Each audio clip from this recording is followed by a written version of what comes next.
Well, it's been a topsy-turvy Norwich City season, and that shows no sign of relenting. A 2-1 defeat to Birmingham this afternoon, which has dented any faint outside hopes of playoffs for now. Whether they'll be reignited or not in the weeks to come, we shall see. This is the PinkUn Norwich City Podcast. I'm Connor Southwell, joined by Paddy Davitt. And although Norwich City weren't able to mount a comeback of their own, we have produced one for them. Adam Harvey joins us, having rejoined us earlier this week. Probably feels like after that, Adam, you've never been away, right? Yeah, my last game prior to coming back was a 2-1 defeat against Mill on the opening day and a 2-1 defeat today. So, yeah, I think maybe, I know you spoke about sort of curses and Sam maybe being a curse prior to his departure. Maybe I've brought the doom and gloom back to Norwich, so I do apologise. Indeed. It was.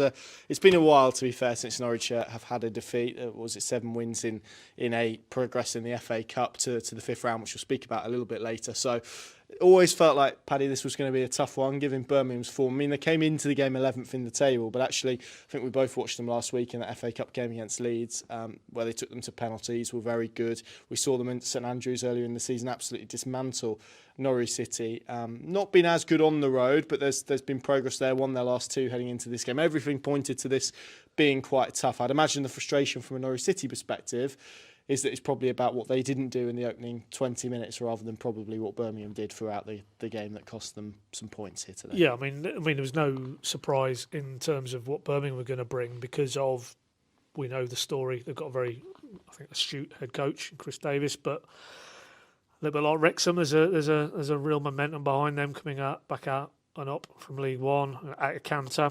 Last season, they've gone again in the last January window, a point Philippe Clement alluded to his Friday presser.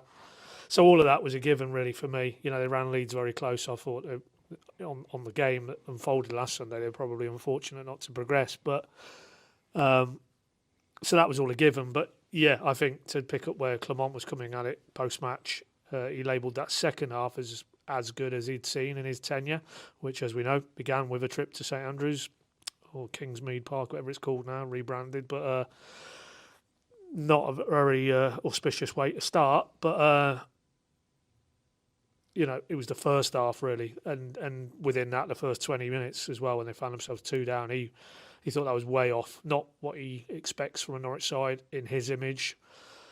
I didn't really want to elaborate too much, but in answer to my question about, you know, well, what did the half time look like in terms of, you know, messages and what did you want them to focus on, and he almost caught himself and said there's things that, you know, you wouldn't want to be sharing publicly, but I'm pretty sure some of those players, if not the collective, were told in no uncertain terms that wasn't going to be acceptable and go out there and show something different, and they did. But yeah, the damage was done really. That game was lost in the first 15 minutes.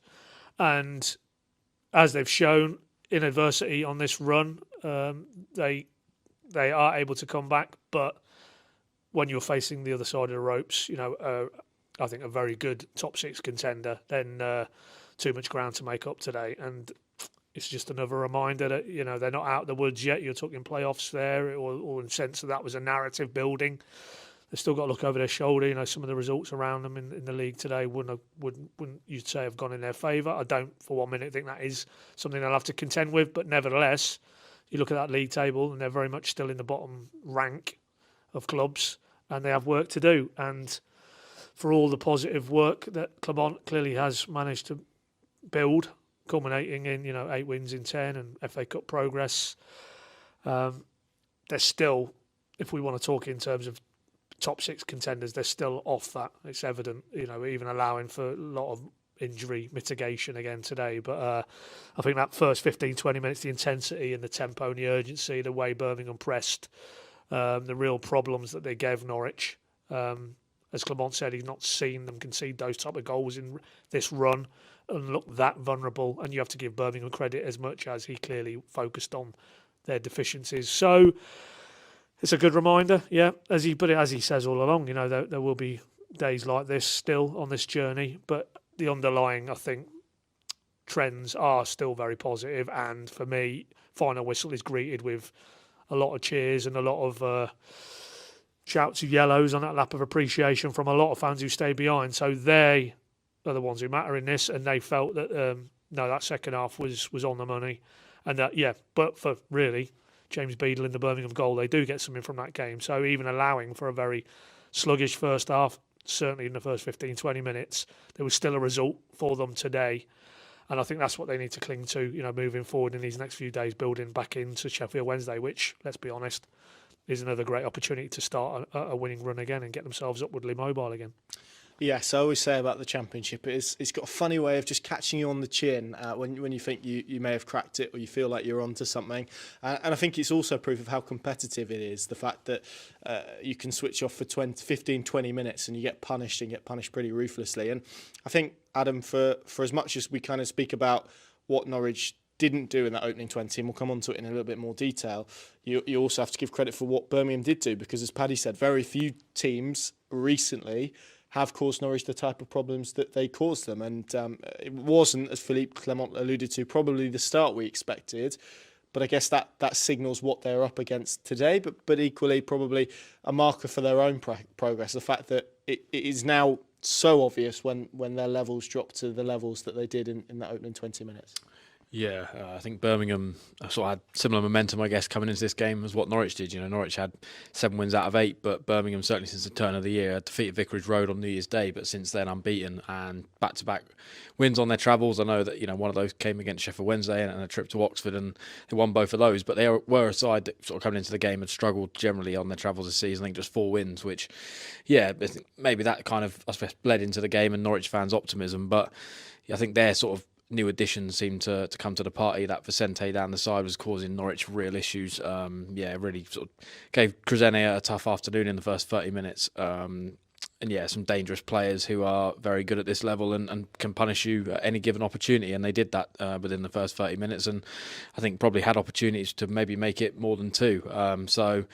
Yeah, I can see kind of the frustration maybe looking back at this game. Just Norwich really lost it in the first 30 more than sort of the rest of the 90, because I thought they played well. And you compare the two levels, between 30 and sort of onwards, drastically different. Makoma, I think, changed the game as well. That sort of added a bit of extra dynamism, a bit more creativity in that sort of central area, which Norwich lacked in the first 30 minutes. I think, Gibbs really struggled to get into the game, and that's probably why Clement decided that change was necessary at half-time. But, yeah, I just think it's one of them you've got to take on the chin and probably look ahead more at what's ahead in kind of coming weeks, rather than sort of reflect too much on this game, because Birmingham are in a good vein of form, and I think they're a side that will be targeting top 6 between now and the end of the season. And on today's show and in the first 30 and maybe some of their recent performances, I think they'll be in amongst it. Yeah, I would agree, and I think it's the depth, isn't it, when you're able to leave Jay Stansfield on the bench and have Prisk and have Dutch, who's a player that Norwich wanted under Daniel Farker as your 2 options. You've got Patrick Roberts coming off the bench, who's not the Patrick Roberts that Norwich City had on loan. Much more experience, much more games off under his belt, and obviously promotion as well with Sunderland. Those are very good options, and that is at the moment what Norwich City don't have through injuries and whatnot as well. In terms of to really zoom in on that opening 20 minutes, Paddy, it felt like there was a lot that probably didn't go right. I felt in possession, Norwich just didn't move the ball quick enough. If you think about how Birmingham set up, they went 4-4-2, they went man for man out of possession, they squeezed the play, they played with intensity, they pressed high. And where was the space for Norwich? It was probably in that kind of, just beyond their midfield line in front of their defence where Slimani operated. They couldn't find him with the regularity that they needed to in possession. And then out of possession, Birmingham was so effective at combating their left side and almost deconstructing that. Ahmed, if you look at both goals, really engages with a fullback, Say Samuel, who beats him, particularly for the first goal. That then sucks Cresene in. That then isolates Cordoba. They're then able to get a runner off Cordoba and in behind, and that's the route to their 2 goals. So it was clearly a very effective and sort of premeditated plan from Birmingham to adopt that route. But again, it feels quite uncharacteristic of what we've seen under Norwich, of Norwich under Philippe Clement so far, which is, I guess, the way to look at it. So I guess in fairness, you can focus on kind of what went wrong, but also there's an element to be said about the response that Norwich City did have, because we always kind of go back. But if you think about maybe what would have happened in previous months had they gone 2-0 down inside the opening 15 minutes compared to what did happen, in a weird way, it does kind of show their progress. Yeah, funnily enough, somebody inside that club post-match said that to me, that at 2-0 in a previous iteration with a lot of these similar players pre-Clement, and that could have got very painful. And to be honest, Chris Davis in his post-match, he said in that phase when they went 2, he felt, right, there's a third for us here, and then you're really putting the game effectively beyond Norwich. And that was a credit to Clement, because I'm sure there was a few tactical tweaks there in terms of why that became much less of a factor. In fact, I don't recall any other similar phases of play where Norwich were so vulnerable and so out of position defensively thereafter. The shape was a lot better on the ball. To take your point, Connor, they tried to and did more successfully, certainly in the second half. That was the way they were moving it back out, and for me it was evident that that the starting positions were a lot higher. They condensed the play in that second half. The back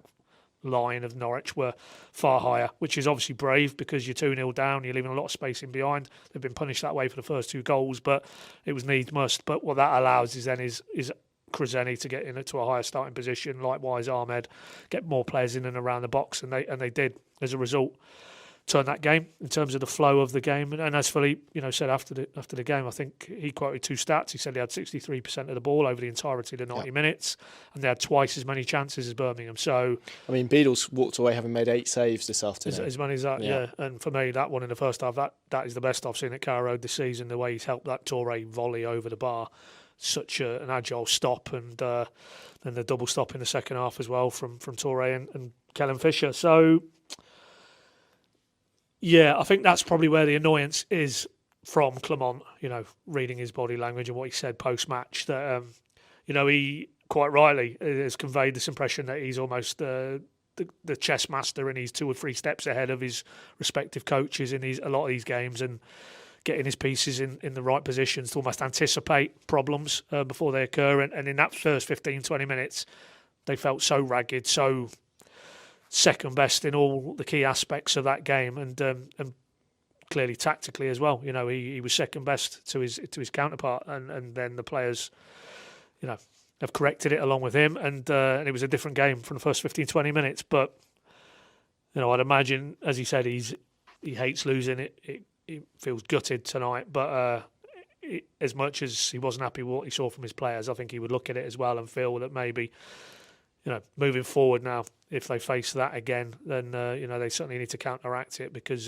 they were so vulnerable. And to concede twice, yes, it shows how clinical Birmingham were, because it's one thing creating those opportunities, but to be able to take them in the fashion they did. I thought Kovacevic was poor on the first goal, got beat. It was almost squirmed underneath his body, really. So I'd question him on that one. But the way they were sliced open, yeah, we certainly haven't seen that since the bad old days, really, this season. And I think once the dust settles, I'm sure Clement, being the perfectionist by his own admission that he is, that will annoy him intensely, that they were played through in that fashion, in that manner.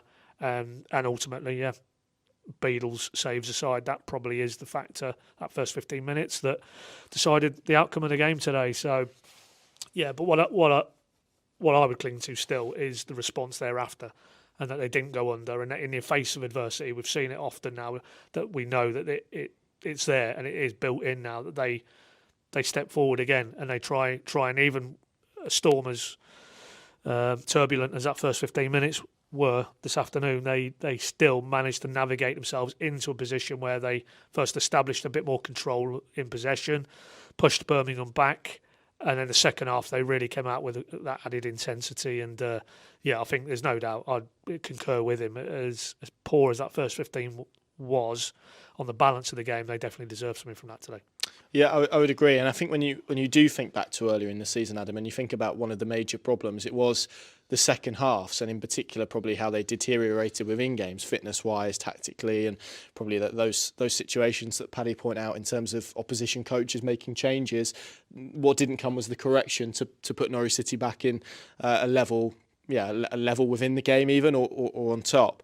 That is clearly something that has shifted under Clement, because a 2-0 down at half-time, difficult situation, a young squad, all of the factors there are kind of, the excuses are already made there for them to come out and maybe not concede again, but also maybe not to huff and to puff and fail to do that. But it was an impressive response, and who knows if Beadle doesn't pull off the saves? We are talking about Norwich City rescuing a point, and the attitude is very different. So you always got to be wary of kind of scoreline analysis and looking at things through hindsight. But that Paddy references, the improvement in the second half, I thought Paris Makoma coming on had a huge say in that.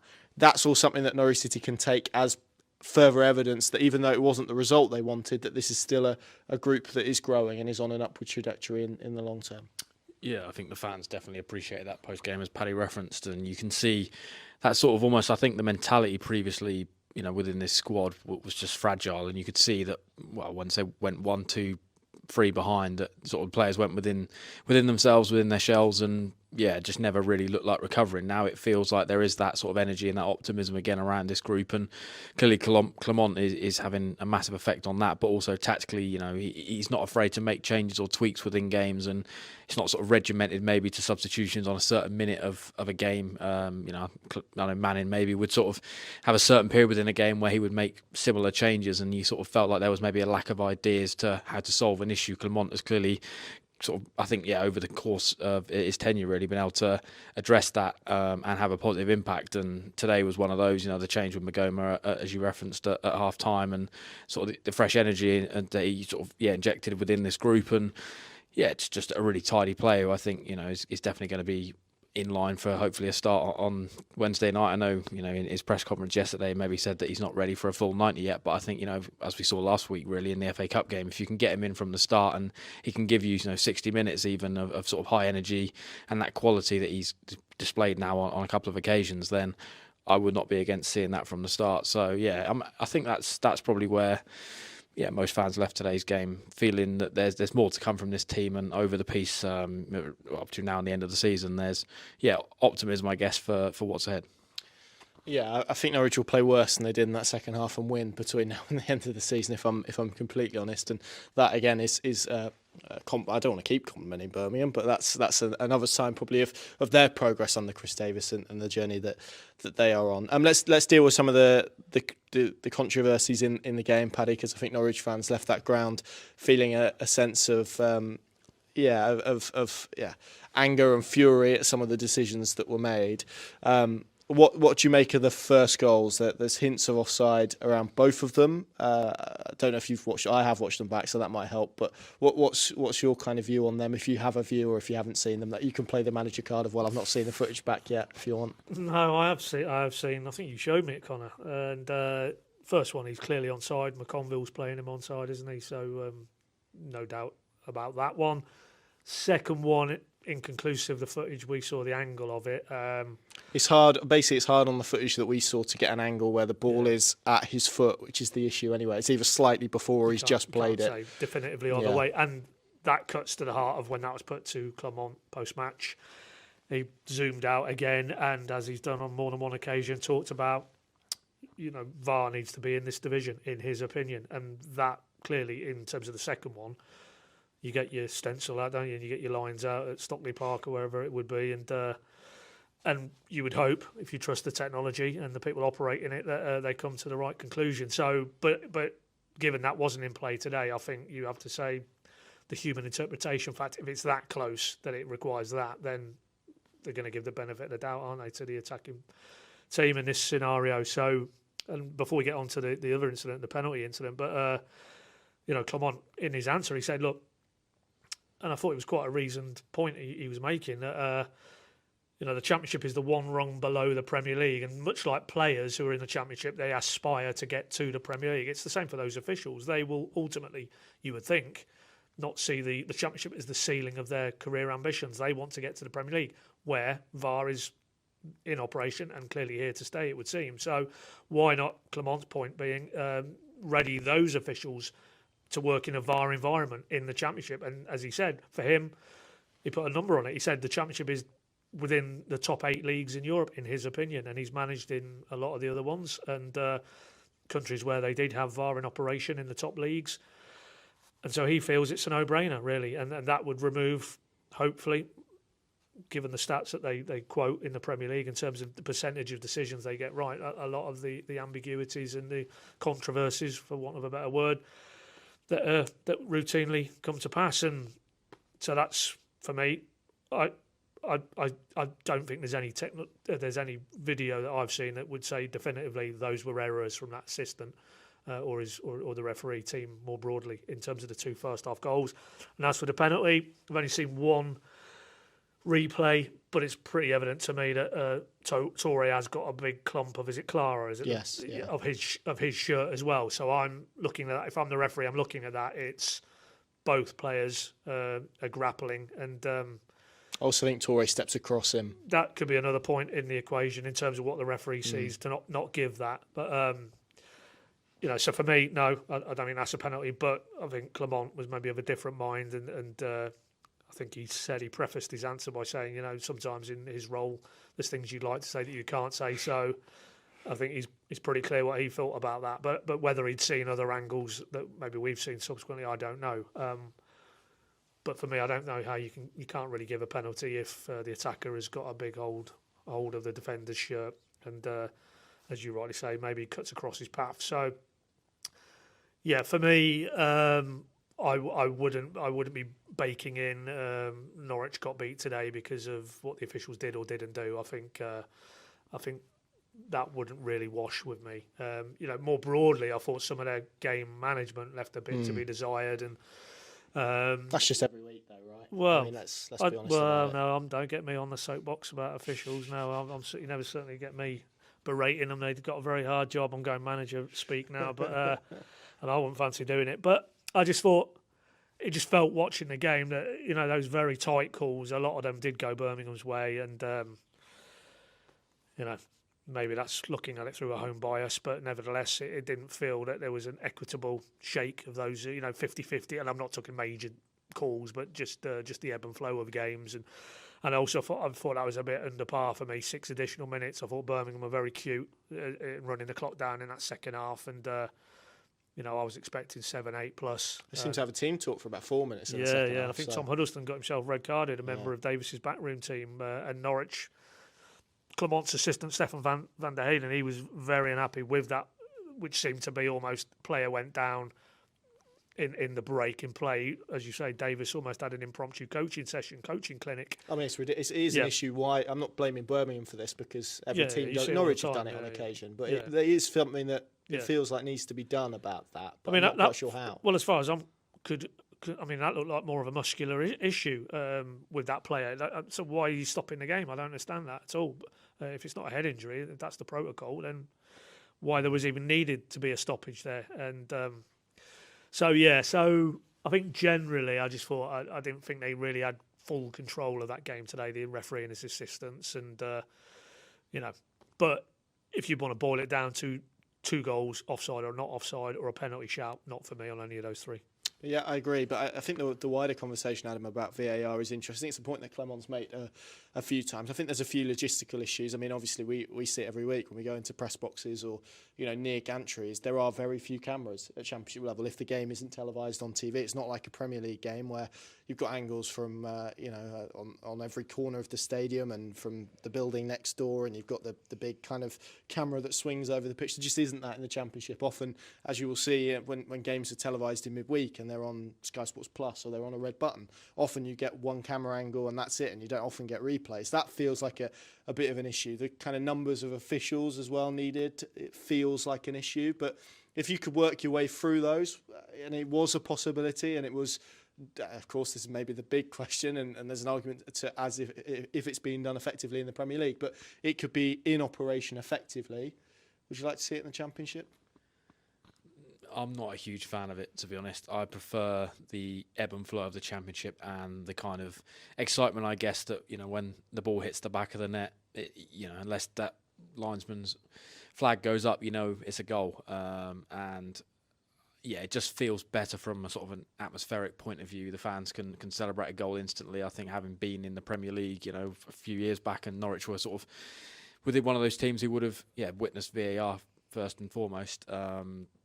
I always felt it sort of tarnished, I guess, any goal they did score and maybe the meaning behind it, or I don't know. I can see the pros and cons. Obviously, clearly, you want the right decision, and over the course of a season, if there might be a decision that might cost you a place in the top 6, or the other end of the table might get you relegated, but I still feel that over the course of a season, generally most decisions tend to widen themselves out, and you get some that go in your favour and some that go against you. I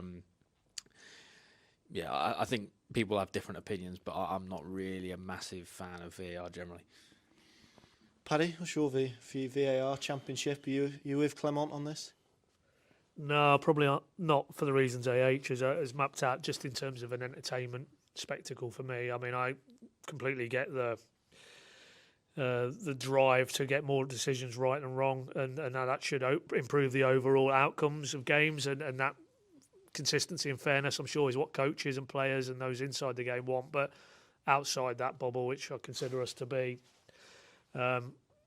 it's cuts to the soul when you're in those Premier League environments, and there's that every goal, there's that split second, is this going to VAR, is this going to be checked, short circuiting celebrations. Then what I don't like as well is after a review the goal will stand and there's another celebration. It's just so alien to, I think, a lot of people's way that they've consumed football from a young age, and it's a difficult one because, as I say, I can see the footballing reason inside the game and that desire to remove maybe those errors. I can see that completely, but from a spectacle point, I don't think VAR for me has improved it as a spectacle, the game and the spectator experience. So for those reasons, I would tip towards no. I mean, for me, if it was matters of fact and it's goal line technology and it's and I can't confess that I consume the Premier League religiously now, but it feels like it's now morphed into matters of opinion and matters of interpretation between individuals. It's almost swinging back towards humans and how humans interpret it. When I envisage VAR in its first sort of iteration as being black and white, that ball has crossed the line, that ball hasn't crossed the line. If there was a way we could go back to that, then I'd be all for it, because how long does it take for as is now, a ball crosses a line, referee gets the signal, goal. But it's now the fact that it's now broadened out to is it a penalty? Is it not a penalty? Is that in that position, arm in a natural position? Is it this, that, the other? It's just it hasn't improved as a spectacle, is my opinion. So if that is the case, then is it really best for the game as a product, not just those inside the game whose livelihoods it is? I was listening to Ange Postecoglou on a podcast this week, and he was asked about VAR, and he made a very interesting point that he almost felt it affected. There are a lot of things tactically maybe that affected his Tottenham team, but one of them he felt was the inability to, if there was a quick goal kick or there was a quick free kick, they couldn't then play with the intensity to create a transition, because effectively what it does is you have these big stoppages in play that allows the opposing team to reset, and the game then becomes a little bit more lethargic and a little bit more strategic, I guess, in the way that it works, a little bit chess-like almost, which I think is an interesting perspective. I still go back to the point around, I just don't know how it would work and whether there's the money in the Championship to do it, because the clubs probably aren't going to pay for it because of where a lot of those are financially. And I agree with you boys in terms of we've experienced it in the Premier League, and it's really difficult, I think, to be in the ground with VAR, even with kind of the improvements, I use those words in brackets, that they've made in terms of decisions being announced on the microphone and a bit more detail around them. I think it's still difficult. Now, if you could get in a position like you say, Paddy, where automated offsides, for example, you could get that to a place where it was 100% on offsides, yes or no, black and white. I think that would be generally a good thing for the game.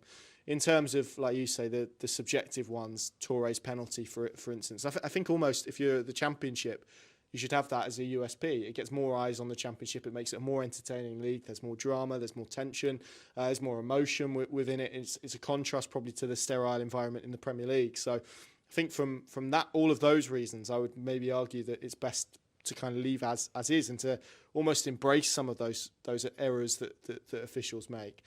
But yeah, I'm with you. Can I totally understand why a coach who gets judged on whether they win a game or not, and their job is on the line, and whether they finish 6th or 7th has a huge say on the finances of their team and the potential and promotion, all of that stuff. Absolutely, I can understand why coaches would want it, and Johannes Torup wanted it, didn't he? I can't remember if Liam Manning ever spoke on it, but he strikes me maybe as the type of individual that would want it as well. So I don't think Clement's view is unpopular in terms of inside the game, but again, it's probably this clash of maybe what fans want compared to what coaches and players want. And like you say, ultimately, for as much as we kind of debate this, I think the big three decisions today, which is the 2 offsides and the penalty, maybe the second one is marginally off, but I don't think it was, as you say, if we want to go down the parlance of VAR, I don't think it was a clear and obvious error.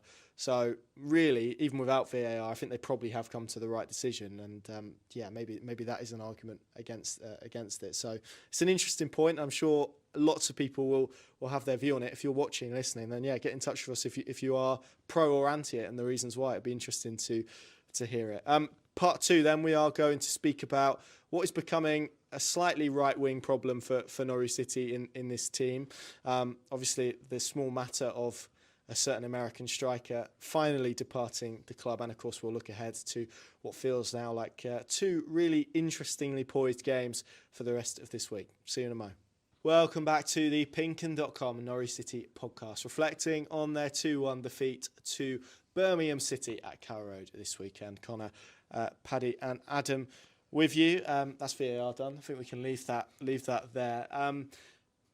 Adam, I think we should go on to where Norwich City are in terms of this right-wing situation, which clearly we saw today Liam Gibbs get another opportunity there. He started at Oxford. He came on against West Brom in that position. It's the latest that he can add to what is a long list of positions that he's played at Norwich City: defensive midfield, central midfield, right wing. I think he's played left wing, he's played up front, he's played as a number 10. He's covered effectively all of those, but I think full back on occasion as well. So wing back, he's played a lot of positions at Norwich City. I think, of course, you have to view his performance through the prism of, well, he's out of position and all of that stuff. The argument, I guess, from a Norwich City perspective, if you're a fan, is to say, well, should you just signed a right winger in January? And maybe that is the situation here. But equally, you've got Sienats who's injured, Jurasek that's injured, Diallo that's injured. Fill me in if I missed any others. Jovan Makoma who's played there as well. That's 4. Forsyth has played there. Forson has played there. Those 2 haven't been fit for the majority of this season. It's difficult then to just keep adding options on top of that, but this is clearly now becoming problematic. I felt it was probably a selection error, which Clement corrected in the second half with Makoma, although he drifted inside. It's going to be interesting to see how they go about solving that in the weeks ahead. It is, I guess, Forson's sort of return, or maybe timely return, could be a useful asset to Clement in terms of the fact that he can play there and has operated there in the past. Makoma is obviously a different option, maybe not naturally wanting to play as a sort of wider player, but, and as you mentioned, drifts inside quite a lot, but probably does have that pace and that drive that you'd want from a wide man, where Gibbs, has a lot of energy, and I don't think it's a lack of, effort or endeavour. It's just probably not a natural position for him, and that's not really helped his whole career really at Norwich City. The fact he's had to play those multitudes of positions, because it felt like he'd started to come into his own really under Dean Smith in that sort of centre of the park, and then all these sort of changes of position. It's good, you get that versatility, but probably not helped him sort of get to the level he would have maybe wanted to have got to in terms of just playing one position and being consistent in there.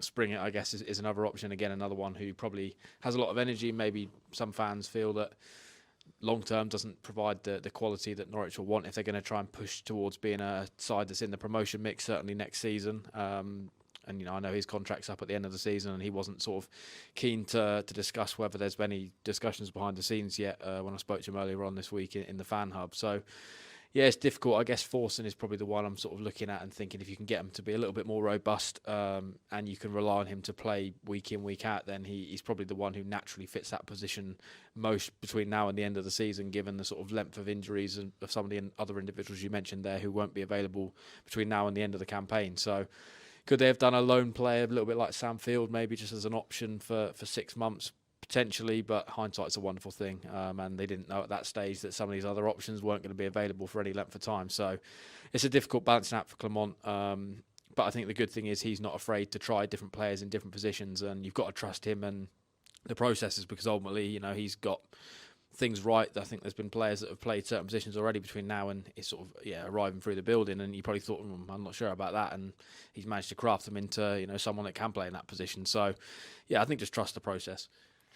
Yeah, and I think he said before, hasn't he, to us, it might have been before he played Liam Gibbs there at Oxford, that he is going to play players in positions where we're going to, and fans are going to raise an eyebrow a little bit at what it could mean. As I said, I thought the Gibbs one worked at Oxford without being a revelation, and obviously a lot of the play that night went down Norwich's left-hand side. They've got a lot of left-footers in their team as well. But yeah, equally, Makoma, as you say, isn't a winger and naturally wants to drift inside as he did, and actually a key reason why Norwich created a lot of their opportunities in the second half was him combining on the edge of the penalty area, whether that was by instruction or just naturally being drawn into the areas that he feels comfortable in. What do you feel, Paddy, in terms of potential solutions? Because we've seen previously someone like Mateus Chris-Corin play there, but clearly Norwich only have him and Motore available, so it's then difficult to have both of them on the pitch if you then need to change a game in a certain way because Jovan Makoma's injured.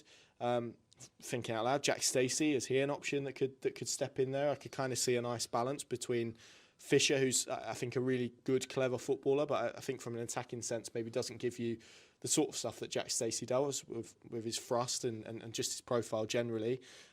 Maybe that could work and that balance could work because, again, then if you're going to go Makoma, Fisher, do you then have that natural width on that side that maybe you have on the left? Do you become a little bit lopsided? These are all kind of the footballing issues that Philippe Clement has got to work through in the coming weeks with this situation. Yeah, and he's getting plenty of practice because he's pretty much been firefighting in that regard since he walked in the door. And maybe that creativity is what has... There you go, Anis Ben Slimani is a goal-scoring, assist-making machine in number 10. And maybe not quite today, but because he's had to try and be creative and think of solutions that maybe don't immediately present themselves. And yeah, as you were talking about Stacey, I remember the Middlesbrough game, the Jack Wiltshire interim, I think, debut, and he was very good that day in a more advanced role. I don't know, was that a wing-back role or not? But nevertheless, he was playing further forward. And McConville was at right back, wasn't he? Yeah, that's right, yeah. And he was... what he is, he's got a great engine. He gets up and down. That is his natural... gravitation towards more the attacking side of the fullback craft than maybe defensively, and if you're looking for something in a more offensive sense down the right hand side with the current available options you've got, then yeah, you'd have to be in the equation, I'm sure. But I think we probably saw where he might go in terms of Sheffield Wednesday, and that was Mahoma, I think, just in terms of what he did offer, albeit in a narrower role rather than getting any width to his play. But obviously that, in theory, should allow that channel then to be exploited by Fisher or by Stacey, for argument's sake. And well, that would be my sort of point, because if you have Makoma in there, you've got Fisher, who is very comfortable inverting, but maybe doesn't have that thrust. Does that then create a right back issue, because you essentially end up maybe with a lack of width on that side potentially? Well, yeah, but I mean, it's almost like you're pulling the bedsheet and you're going to expose some problem somewhere else at the moment. So it's not the least worst option. That's not the way to look at it, but it is accepting that there'll be pros and cons to whatever mix he goes with an ever smaller pool of available players right now. But I just thought, if you take that second half today against a very good Championship outfit now, and how dominant they were, and how they did find those pockets of space, and of course Sheffield Wednesday might present a very different type of challenge. You can see they're more likely to probably be inclined to just sit grimly on the edge of their own box in a very low block and say to Norwich, can you break us down? And to be honest, if that is the type of game they face coming back to Carrow Road next Wednesday, I think you do get Mahoma in there, because he has that ability in small pockets to almost attract players towards him, and then still have the technical ability and the vision to execute. There was one lovely drifting run across the edge of the box, attracted players, and he just slipped it. I think it was either Ahmed or Slimani who just made that run inside the fullback. But to see it and then execute it, that's a high tariff, technically gifted footballer there. So for me now, if the fitness levels are there, he has to be on the pitch, because you always get the sense when he's on the ball, things can happen. He can create something for others around him, and albeit it's a small sample, but I think we've seen enough now in these last two games, West Brom in the Cup, second half today, that you're going to get more, for me, in terms of if he's nominally said you're starting him on the right-hand side of an attacking three than you would from a Gibbs or from a Springett or a Chris Gordon out there, or maybe even a Stacey. So yeah, if we can remove is there a fitness concern about him playing longer than an hour, then you play him, because when he is on the pitch, he makes things happen, and you can see already, we saw it more so against West Brom, but the intelligent link up he already established with Ahmed.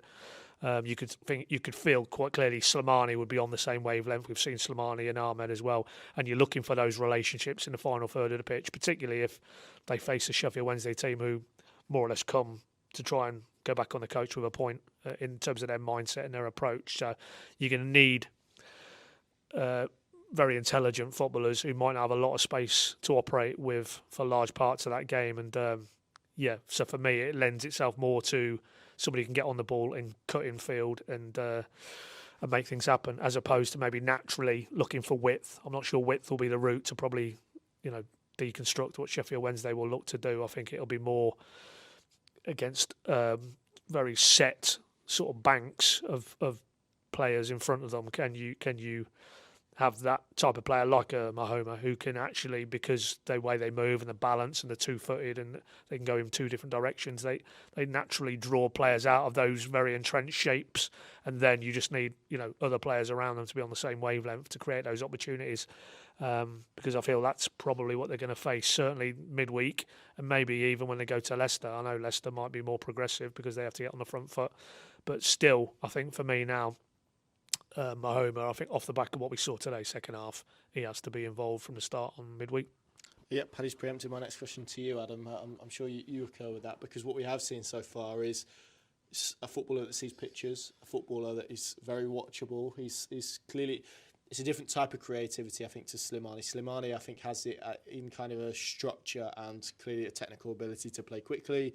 He feels more spontaneous in terms of the creativity. He can pull a pass from nowhere. One that, as Paddy said, maybe we hadn't seen. There was a lovely one to Chris Goring as well, sort of inside two defenders that he played through to him. There was another one to Jack Stacey off the top of my head late on where he found him pretty well as well. He is someone that, adds a lot, I think, to what, as Paddy says, we would expect that game picture to be on Wednesday night against a really struggling Sheffield Wednesday team.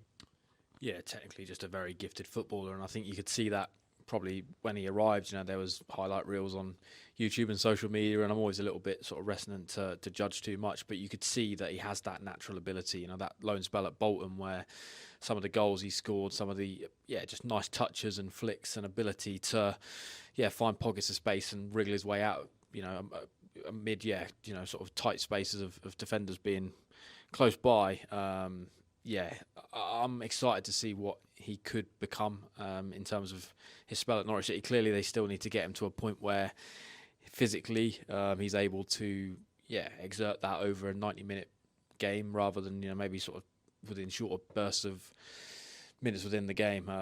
But I think that will come naturally. With the long-term injury that he's had, that does take time, and we've seen other players that maybe have had injury struggles that have had to kind of go through that similar process of just building themselves up to a position where they can contribute week in, week out, 90 minutes. And I think he's one that will get to that stage. So and I guess the other side of it is that there's only 13 league games left this season. It feels like there is that maybe talk of playoffs, but I think the reality is that's probably quite a long way away, and survival and just staying in the division is the main thing. I think that's most fans will feel fairly likely to happen under Philippe Clement. It's almost like an audition, I guess, for 13 games for him, just to put himself into that position where they get into pre-season and he could potentially become someone who is a starter and able to contribute. So just excited to see how it plays out really in the next coming weeks. Yep, I think there's a lot to be excited by with Paris Makoma. It's going to be interesting to see the dynamic and whether he is going to end up on that right flank as well, and maybe the creativity and the extent of the creativity that we see. They do, of course, have Tony Springett, which the guys mentioned as well, who would give them natural width, although I think is maybe has been raised elsewhere. There's that sort of quality point and output point with him, but we'll see what Philippe Clement comes up with in the weeks ahead. Paddy, I think we're going to have to talk about a certain American now, aren't we? Maybe, who knows, for the last time ever, because as we speak, he is in Canada. He is either, I don't know what the time difference is, but you'd imagine he is finalising medicals and all of that stuff on what will be an initial £17 million move, potentially with achievable add-ons rising to 20 million, a pretty aggressive pay structure within that as well. So not going to be one of these deals where Norwich are waiting 3 years for Toronto to cough up that money. It's going to be much sooner than that. Considering the standoff, the saga, everything that's been said about it from all sides, briefed about it from all sides, do you think this conclusion vindicates the hardline approach that Norwich City took? Because ultimately, yes, Sargent's got what he wanted, but so too in terms of fee of Norwich City. Yes, because two things fell Norwich's way, and the first was off the pitch in terms of where Toronto were at when the dialogue started to accelerate, which was early December onwards, was nowhere near where they got to here in terms of this package, as you rightly say, 17 mil. That's, I know there was that 15.5 figure that was put out nationally. Was it yesterday? Yeah, it was yesterday, wasn't it? But those inside the club who were probably as close to this deal as any, very clear that it's a 17 million initial upfront. So the fact that you're asking, did the hardline stance pay off? Well, yes, clearly, because they've maybe a thick end of 4 million difference from where they got Toronto to, from where they first came to the table. And then the other factor really was that, in his absence, they had Jovan Makoma come take the mantle, scoring goals, contributing in a big way to Norwich winning games and getting themselves up and out of that relegation zone. And then when he got injured, Motore's come in, he's gone bang, bang, bang, 5 goals in 3 games. Unfortunate today, not to add to that tally. And he's carried on where Jovan left off. And that clearly allowed Philippe Clement, primarily, but also Ben Napper, Mark Atanasio, and all the other people who were involved in the decision to be tough, to not need, because the fear was, particularly go back to Makoma when the confirmation came through that he was going to be out pretty much for the rest of the season. You're looking at it, well, yes, we know what Norwich's stance has been in terms of Josh Sargent, but is it needs must now? They need to bring maybe him back into the fold because the striker situation is very parlous in terms of player availability. But no, didn't need to because up steps Motore and away you go. So I think those factors have meant that Norwich were able to continue along this path, which they obviously wanted to be very firm with from the outset, that they were not going to be cashing out unless Toronto, in this case, got to the figure which Norwich felt merited for a player who, hasn't gone on and proven himself to be Premier League grade, that's for sure, but he is very much a cut above at this level because his goal record would tell you that, and his contribution in a pretty poor period for Norwich, really, bar the goals that his goals directly got Norwich into that top 6 playoff position under David Wagner. But there are question marks about how good is he in terms of going up the tree, and you could debate whether the MLS is a sideways move in terms of football, but financially it certainly is a major uplift in terms of the financial package he's going to be able to command, and we'll see what his career, which path it takes from here. I look at Adam Eder, I look at Johnny Rowe, I look at Borja Sainz, and I'm just throwing out the names of players who, under Ben Napper's stewardship, have gone out the door. For me, it's only probably Zara who's really enhanced or embellished his career so far. He's scoring goals in the Champions League for Galatasaray now. He's getting linked with maybe a return to the Premier League for big money. And I don't think necessarily any of the others at the moment. Sainz may kick on at Porto, but I'm not feeling that they've moved on and they've really pushed the envelope in terms of their career paths. Let's see, but that's largely irrelevant in what happens to Josh Sargent. Good luck to him, and we'll see where he goes from here. But I think, being the type of character he is, I think he will reflect that he has handled it appallingly, him and his camp. And yes, you wanted to go, okay, but you don't need to text your manager the night before an FA Cup game and say you're not in the right frame of mind, and then we get briefing from not him directly, but close enough, clearly, given the information that was being put out there about relegation clauses and alleged spats at Colney and family insults. All of that was very unsavoury and unnecessary, and didn't really, I don't think, tick the dial if anything, it probably hardened Norwich's resolve. So, they might want to reflect on that. I mean, they would say ultimately that, barring a very late twist, as we sit here and record this on Saturday evening, that it's had the desired effect, and he's got him and his family stateside, and got himself a very big salary hike. And but do the ends justify, or do the means justify the ends? I'm not sure they do, because for me, as I wrote in my pointers today, came in the front door, he's escaped out the bedroom window and clambered over the fence, and it's sad. It's sad that it's ended that way. And I know there's been one or two. I've seen one or two on social media, Norwich fans, not sticking up for him, but basically saying, well, good luck to him. He's done what he feels is best for him and his family, and you can't deny the impact he had and the way he conducted himself for the majority of his career. I get that, but what will he be remembered for now? It'll be this episode. It'll be when Norwich needed him, when they were in the cart in terms of the Championship. He turned his back on his teammates, the fan base, and Philippe Clement. So for me, I think he has shredded his legacy, and it's sad, really, that he felt the need to do that, to engineer himself the move back to the MLS. And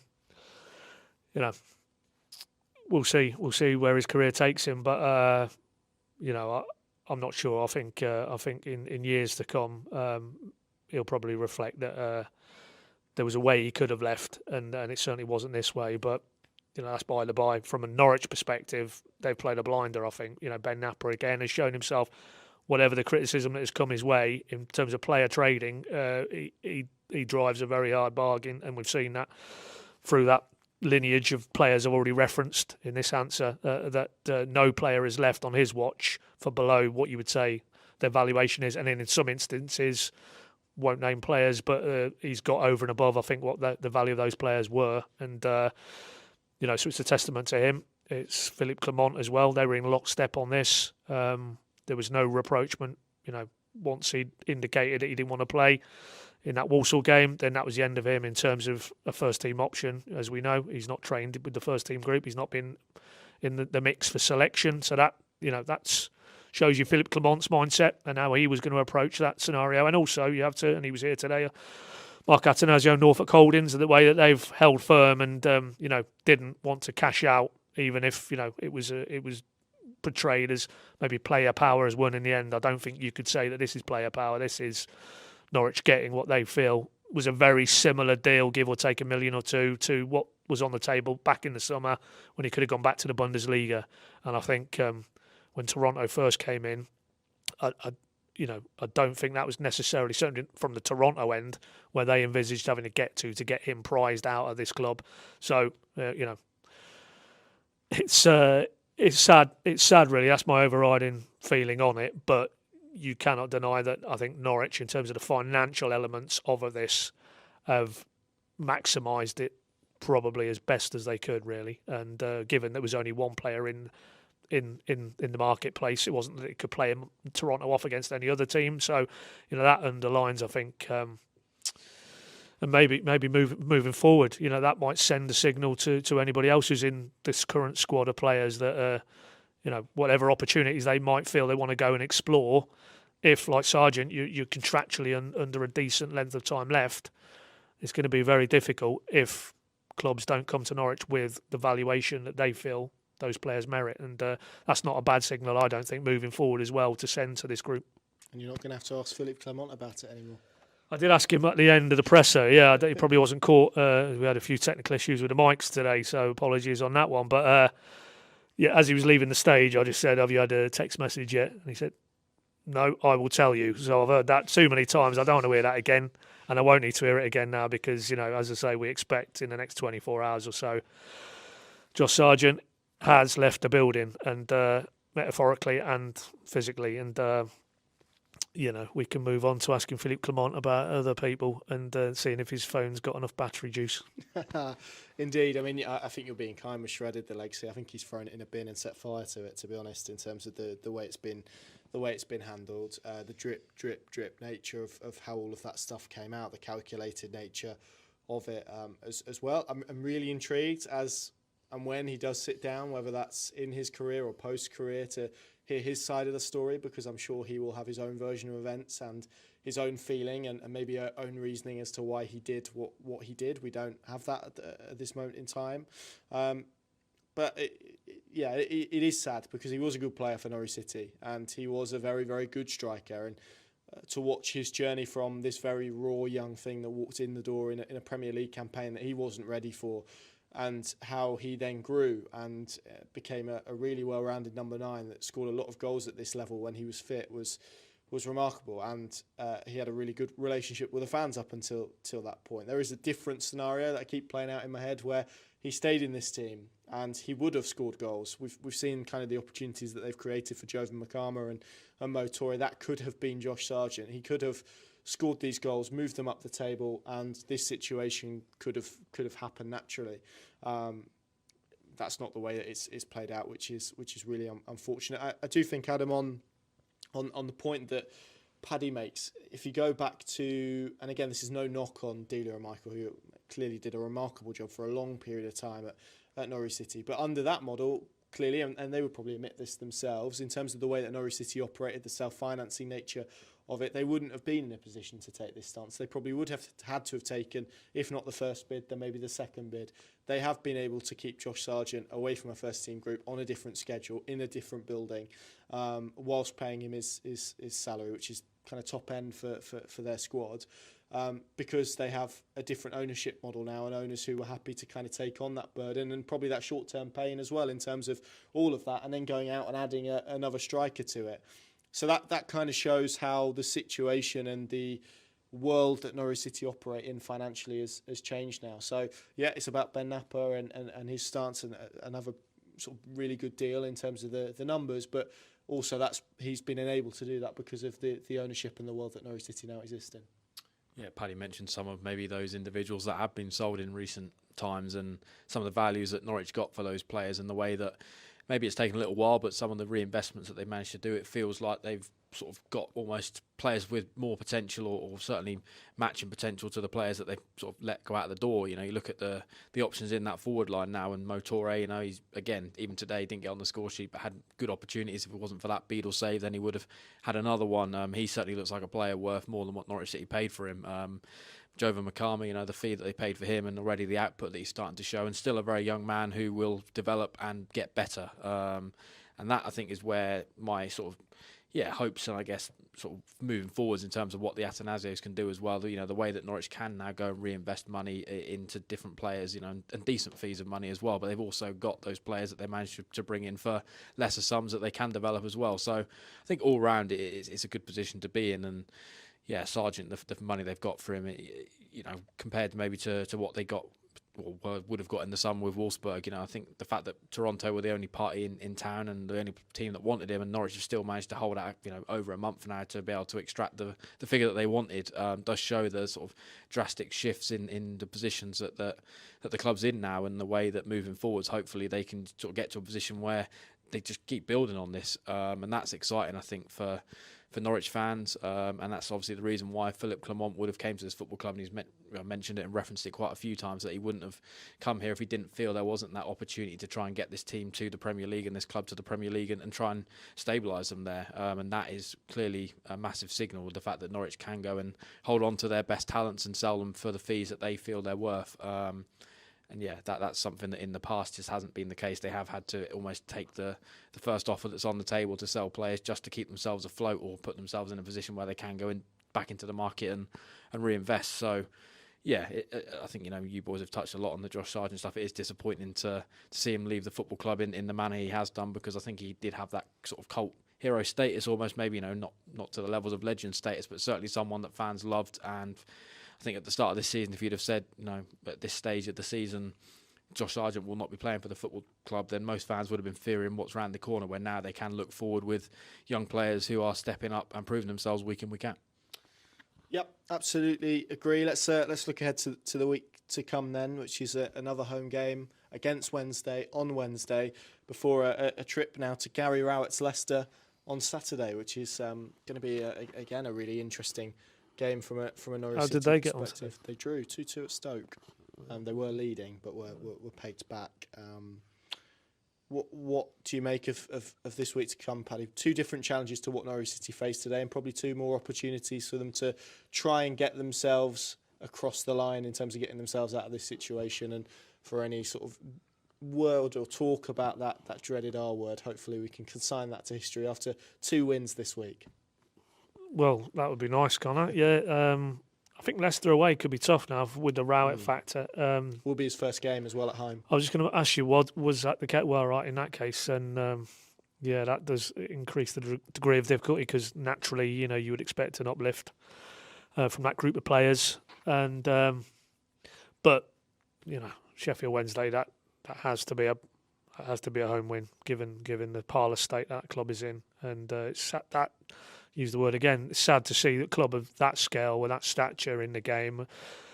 I mean, they've obviously, they've been in the wilderness in terms of top flight for many a year, but you don't have to go that far back to recognise what a club they have been in English football, and Hillsborough has clearly, seen good and bad times, but when it's full and that spy on cop is behind that team, that is a very intimidating place. It's old school, isn't it, to its core, and I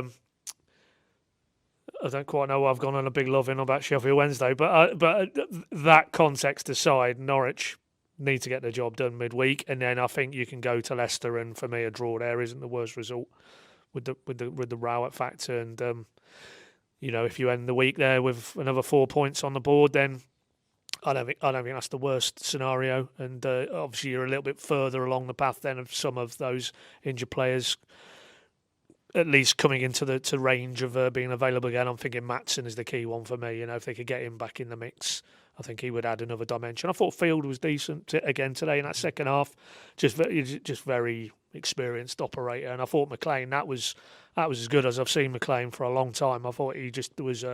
And not just the goal capped. First Norwich City goal at Carrow Road in how many years? Do you know? No. 4. 4 years. Since I think it was a game against Blackburn in lockdown. That's his last goal. Did he get sent off in that game? He got sent off against Blackburn once, didn't he? So. Yeah. But I thought he was. I thought he was phenomenal at times. The way 2-0 down, he drove that team forward.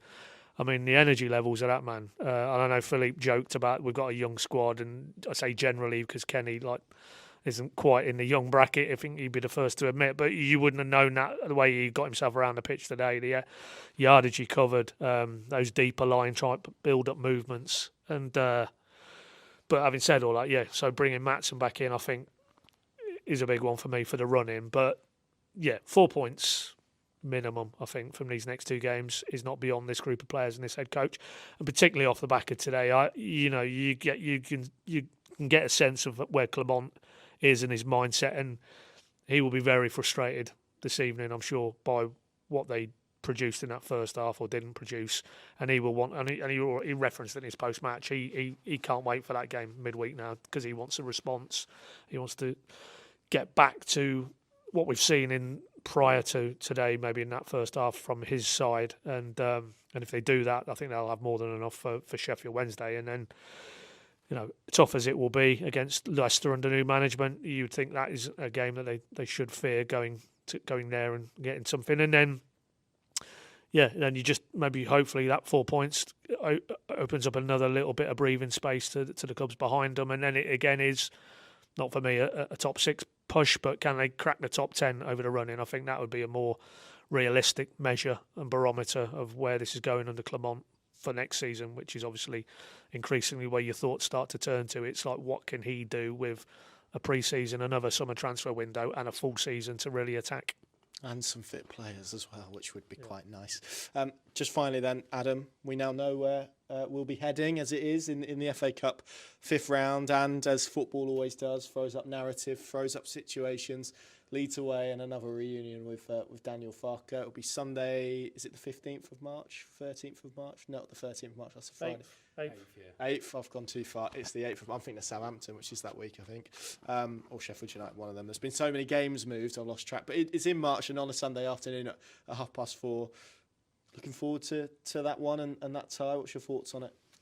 It wouldn't be my preferred tie, if I'm being completely honest. I was hoping maybe for a Mansfield type away game, which or preferably a home game would have been even better. But I guess it gives Norwich an opportunity to go there and sort of put almost a barometer test of where they're at as a team at the moment against a side that is, not completely safe in the Premier League at the moment, but has gone up and sort of attacked it and shown that they have got the quality to stay in the Premier League this season under Daniel Farke, which, is something that he never really got to display at Norwich for varying reasons. Some of that might be down to the transfer kitty and Norwich's maybe lack of funds to be able to, relatively compete with some of the big boys in the Premier League. But it is a tie that is winnable. I think his record, though, at Ellen Road, Daniel Farke, since his arrival, it is very, very strong, and it's going to be one of them where the fans at Leeds are going to be right up for it. They're going to sense an opportunity to try and reach the quarterfinals, and then you're only one game away from Wembley, so not an easy one. But then it could have been a lot worse. You could have ended up with Norwich have been there before, but Liverpool away, or a Man City away, or